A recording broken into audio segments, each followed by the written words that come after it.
Chapter 15. Missing. 11:22 a.m. Alex sprinted up the concrete stairs to the upper playground. Be there, be there, be there, he whispered, taking the steps 2 at a time. He'd already made a hurried deal with the universe. If he took the steps 2 at a time, she'd be there. When he reached the top, the playground was empty. There was nobody in sight. There was no sign of Nunu anywhere. He called out tentatively, "Nunu?" He tried again louder, "Nunu!" He shaded his eyes and scanned the park. Down at the ball field, something in the dugout caught his attention. He sprinted over. It was his backpack lying on the bench. But no Nunu. Alex turned in a circle, confused. This doesn't make any sense, he thought. Nunu never left his side. Most of the time, he couldn't get rid of her. How could she just disappear? Alex felt panic well up inside him as his brain jumped right to the worst-case scenario, stranger danger.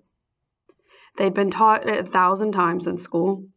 Stranger danger, their parents recited over and over. So she had to know not to talk to strangers. But his parents had also taught Alex to watch after his sister when they were out together. If he could forget, so could she.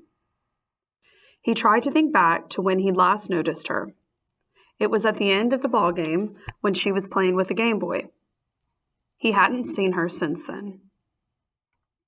Alex swallowed hard to keep from being sick. He felt a nudge on his leg and looked down. The dog had brought him a stick.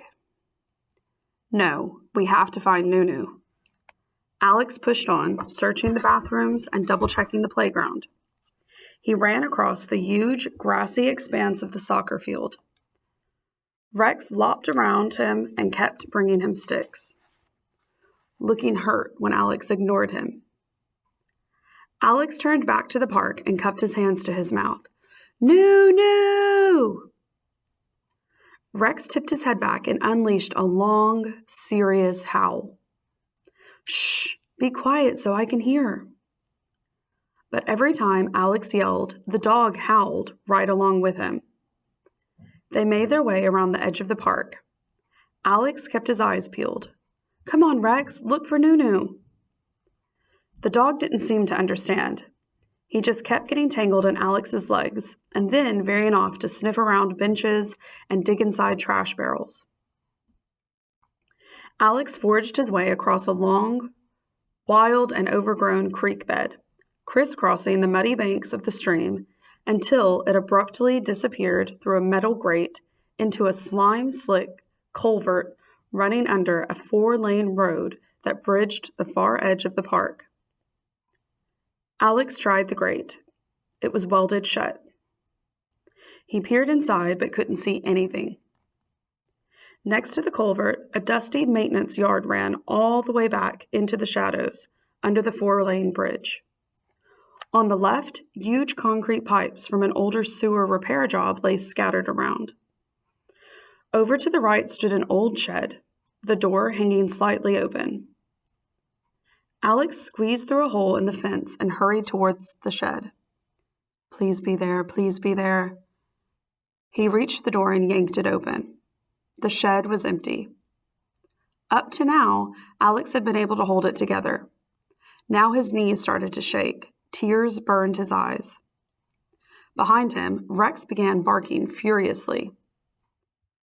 Alex backed out of the shed. The dog was on the other side of the maintenance yard with his head inside a 4-foot-wide concrete pipe, tail rigid, back feet bouncing nervously. Alex sprinted over and shoved his head in beside the dog's. Nunu took one hand off the Game Boy controls and waved. Hi, Alex. Alex grabbed her by the hand and dragged her sideways out of the pipe. What are you doing in there? Playing Dora? You ran away. I couldn't see the screen in the sun.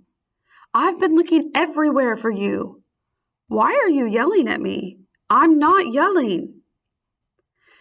Once again, Rex howled right along with Alex. When Alex and Nunu saw what was happening, they both got the giggles and couldn't stop. Rex stopped howling and let loose a happy bark. "Sorry I yelled at you," said Alex. "It's okay. I was worried."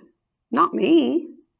Alex rolled his eyes, then grinned at the dog, who was scratching intently behind one ear, like nothing had happened.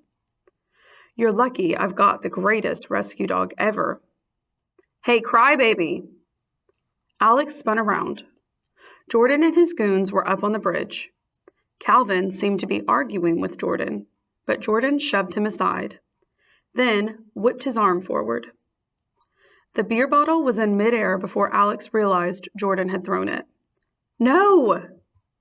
The bottle hit with a sickening thud, followed by the sound of shattering glass. The dog yelped once, and then his front legs buckled.